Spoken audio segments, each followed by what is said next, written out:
Hey there, Mike Robbins here, coming to you live for the first time in quite a while. It's been a few weeks, and it's Monday the 19th of April, a little after 10:45 a.m. Pacific time, and thought I would just jump on here on LinkedIn and on YouTube and share a few thoughts because I've been missing you. I hope you're doing well, you, your team, your family, everyone around you, and also because I had a few things I wanted to share.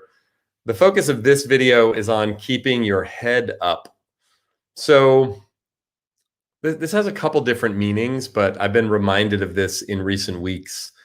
Um, so this notion of keep your head up, keep your head up. I mean, I used to hear that a lot, especially when I was playing sports. You know, it's like you'd strike out or I'd strike out or I'd, give up a home run or make an error. It's like, hey, keep your head up, Robbins, keep your head up, meaning like, don't get down on yourself. Don't, when we feel down, we kind of look to the ground or we'd sort of, kick the dirt around as I was out playing first base or in the outfield, kicking the grass around as or walking back to the dugout playing sports. But I've had a couple of experiences just in the last few weeks. So we've taken a few trips recently, which has been interesting to be out in the world a little bit more now that Michelle and I both have gotten both of our vaccine shots, which we're incredibly grateful for. But a couple weeks ago, we were on a trip and we took a surfing lesson as a family, which is something that Michelle, my wife, has wanted to do for years. But the girls were never really into it. And secretly, I wasn't really into it either because I don't love the water. And the thought of learning something like surfing just didn't excite me. But anyway, we get out in the water. We're with an instructor and he's teaching us. He taught us some stuff on the dry ground, on the, about how to get on the board and then get up. And what was interesting, as I was clearly the worst of the four of us in our family. Samantha and Rosie, our daughters, were pretty good, and Michelle got it pretty easily, but I was having a hard time getting up. Like I couldn't just pop up and then stay on the board. I would fall off, or I would get up to my knees, and I just somehow couldn't. And then I got a piece of coaching from, there was one instructor who was helping us on one side, and then someone who was actually taking photos on the other side in this surf class. We weren't the only ones in it. There were other people too. But the guy taking the photos, who's also a surf instructor, said, stop looking at the board. Look up, look at the beach. Look where you want to go, he said. And it was a simple piece of coaching, but all of a sudden, the next time I looked up, I stood up for a minute, I fell off pretty quickly, but oh, look where you want to go, not because staring down at the board and trying to get my feet right and trying to wonder, am I going to stay on? And as I'm wobbling, had me fall off. Barry, it sounds like you had the same, you just learned how to surf, or what, took a first surfing lesson last week. How funny. But what's interesting is, so now we were fortunate in that we had a great instructor. The waves were pretty mellow. It was a really good, easy day to surf. So eventually I was able to get up. But again, that piece of coaching of keep your head up, look where you want to go, not where you are, is kind of an interesting metaphor. And there's a little bit of a paradox in that I want to talk about. Because then this past weekend, I went up to Tahoe with just my younger daughter, Rosie, and her friend, Ella, and Ella's dad, Jesse. And Jesse, unfortunately, couldn't come up on the mountain with us because he had tweaked his ankle. But so I'm up on the mountain, and Ella had never skied before. So Rosie's friend had never skied before. And we wanted to put them in a lesson, but it's the very end of the ski season. It was like the last weekend at North Star where we went. So ski lessons, ski school's closed. So Rosie and I together, and Rosie's a pretty good little skier. She's been skiing for years. We were going to have to teach her, show her a few things. And I didn't teach either of our girls. We put them in ski school and got them instruction. I learned how to ski, ironically, actually at 12 years old at North Star in Lake Tahoe, same place. But we go up with Ella, and a bunch of the bunny slopes were actually closed. So we get there yesterday or Saturday, and it's like, oh gosh, how is this going to go? I have to try to teach a 12-year-old girl how to ski, which I've never done before. Hey, Meredith, good to see you. Hey, if you're joining live, feel free to chime in. It's nice to see Meredith and Barry making some comments. If you're watching this after, you can obviously make comments or ask questions, and I'll look at the comments later. But so we get on the hill and trying to break down how to ski. And we go down the first time, and Ella's just trying to figure out her poles and her skis and the whole thing. And she falls down a number of times, and she was fine, but she kept getting up and she had a great attitude about it. And then we get down there, and Rosie, maybe it was after the second or third time we went down, a beginner run, but still not super easy for your very first time skiing. Rosie said to Ella, actually, I think it was after that very first time, Ella, look up. Don't look at your skis. Look where you want to go. So it was the same piece of coaching that I'd gotten about surfing that Rosie was giving to Ella about skiing. And then the next time down, Ella didn't fall down. And she said, oh, it was way easier when I was looking up, where I was looking where I wanted to go. And what was interesting is I don't know if I ever got that piece of coaching about skiing specifically. But as Rosie said it to Ella, and then I was skiing throughout the day, and Ella did great, by the way. We ended up getting to ski, and we even did some intermediate runs by yesterday. And I was skiing behind her just to make sure in case she fell, and Rosie was in front of her, kind of leading the way. But I was watching myself and noticing, oh, I think sometimes, even though I'm a halfway decent skier, I look down at my skis a lot. And when I put my head up, not only could I see more of what was going on around me, which I look up some, but also just focusing on where I want to be going, where I'm headed, instead of being so obsessed with making sure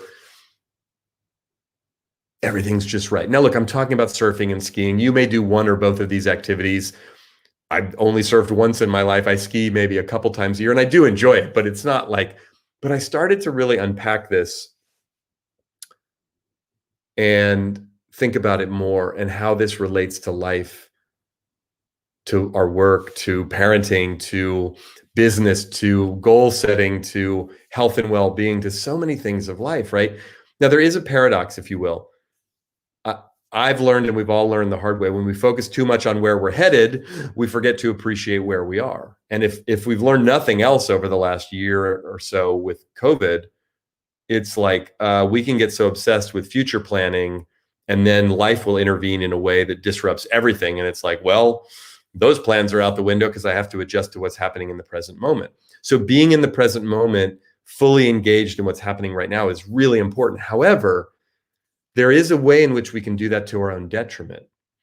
If we're just so obsessed with, again, like not falling off the surfboard, or looking down at my skis to make sure they don't cross over each other, or whatever, or obsessing about the minutia of each and every day in a negative way, can get us stuck where we're not really focused on our vision. We're not really focused on where we're going. I've been thinking about this with respect to parenting recently.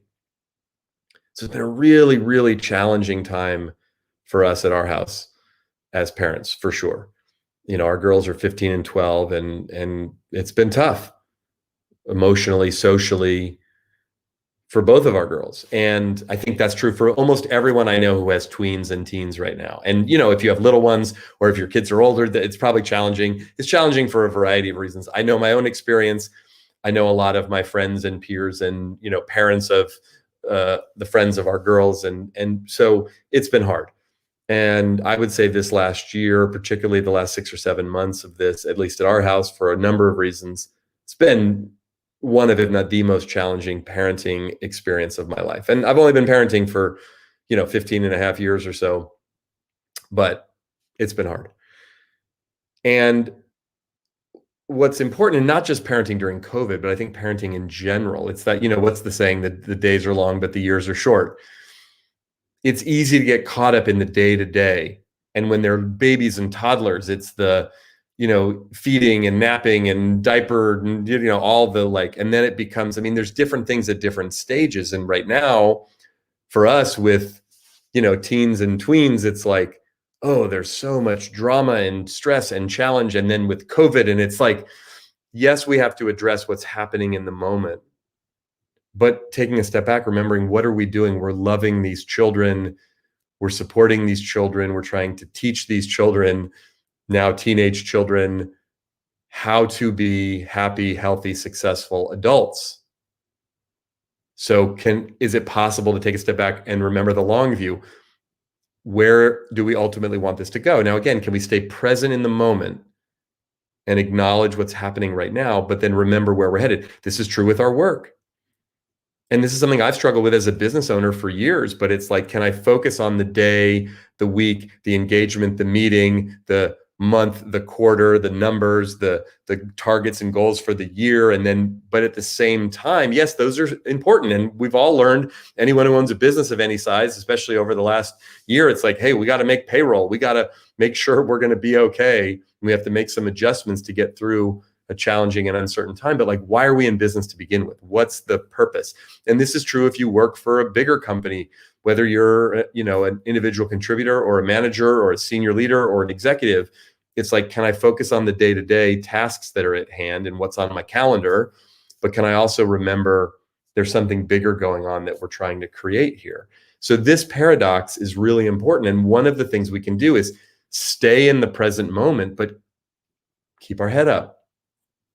Be paying attention to what's going on around us. How are people doing? How are people feeling? Where are we headed? Do we need to adjust the course a little bit? Yes, focus on the here and now, because that's all we know for sure, but also focus on the vision, the direction that we're headed.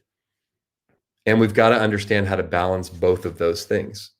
We can do either one of them to our own detriment. We can so obsess on the present moment in a way that gets us stuck and all caught up in the nitty gritty, every little detail of the moment that we're missing the bigger picture. We can also get so focused on future planning that it's all about tomorrow and next week and next month and next year and 5 years from now and 10 years from now. And then, as John Lennon taught us, life's what happens when we're busy making other plans.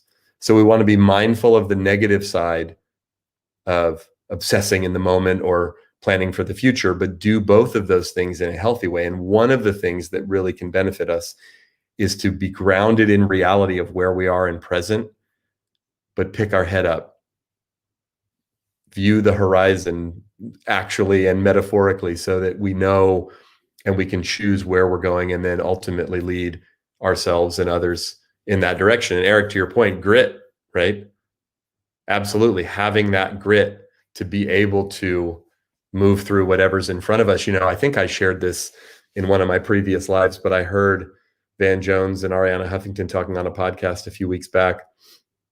And they said this great thing that I'd never heard before. And maybe it's kind of a common concept or phrase, but that life, we're all on a train heading home to God in life. And the scenery outside just keeps changing.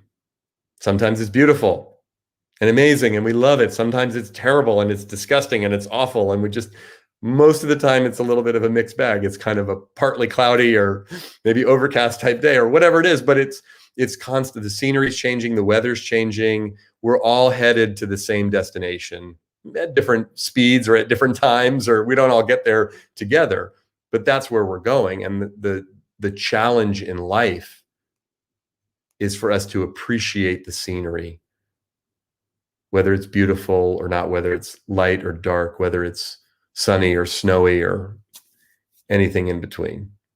So can we keep our head up, focus on where we're headed in a positive way, not being attached to that, not being unaware of the moment, but balancing those things together. So I hope you found this useful and interesting. Thanks for joining. I'm going to try to come on once a week, more consistently, more middle of the week, but it's been a little, here, there, and everywhere for me, schedule-wise and otherwise. I hope you're doing well. I hope you're getting vaccinated if you haven't already. I hope you're getting out in the world a little bit more as it's becoming safer to do so. And I'll talk to you again real soon. Take care.